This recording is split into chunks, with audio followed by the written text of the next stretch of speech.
It's a great question, and actually the context is really important. Last week we saw the SEC make an announcement that expects organizations to do much more disclosure than before. Not just scope 1 and 2, but now scope 3 as well, which is an incredible step forward. And while it's not legislation yet, it's a signal of where it's going. We haven't seen this at the European level yet, but we certainly know that if the tone is set, the Europeans will likely follow. So this is the context that organizations exist in from a regulatory and investor expectation standpoint. We also see a rise of ESG asset classes and ESG investors who are gathering and raising a lot more capital than ever before. And so we know that that money will fund organizations that are at the forefront of this. And then on the other side, we see consumers. You can see it via the protests at COP26, or you can see it around the conscious buying that is taking place, is really shifting organizations to be able to prove their consciousness in order to be able to capture the consumer dollar.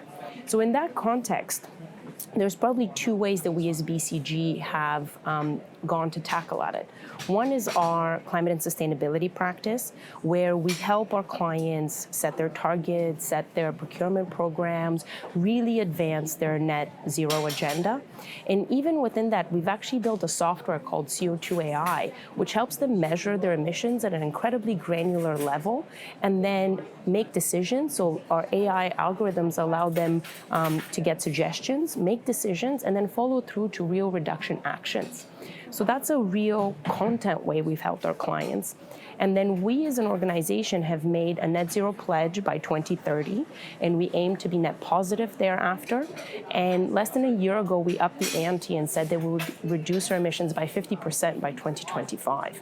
So this is a very big shift in BCG, and it's a huge set of tone and direction, and it's part of every decision that we make.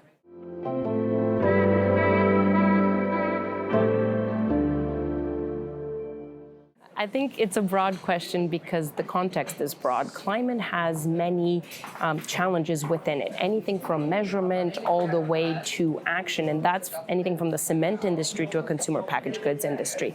And these things have to be considered in a cross-functional, truly collaborative way. There's not going to be a silver bullet that's going to come out of any one silo, if I can put it that way. So we as BCG have taken this upon ourselves to truly either be part of collaborations out there like the WEF, or create collaborations with airlines like ACT, or partner at a BCG level with SAP from a technology standpoint, or work with CDP and create a Scope 3 upstream data exchange platform, which we know many organizations lack.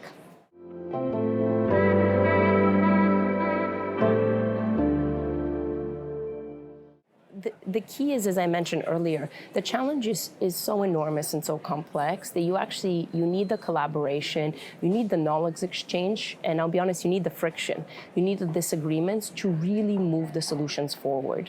Without these kinds of forums where we can bump into each other, we can see a different way of solving a problem, I don't think the step change that we need in climate action is achievable. And to me, these types of interaction spaces are fundamental in order to make climate and decarbonization a reality.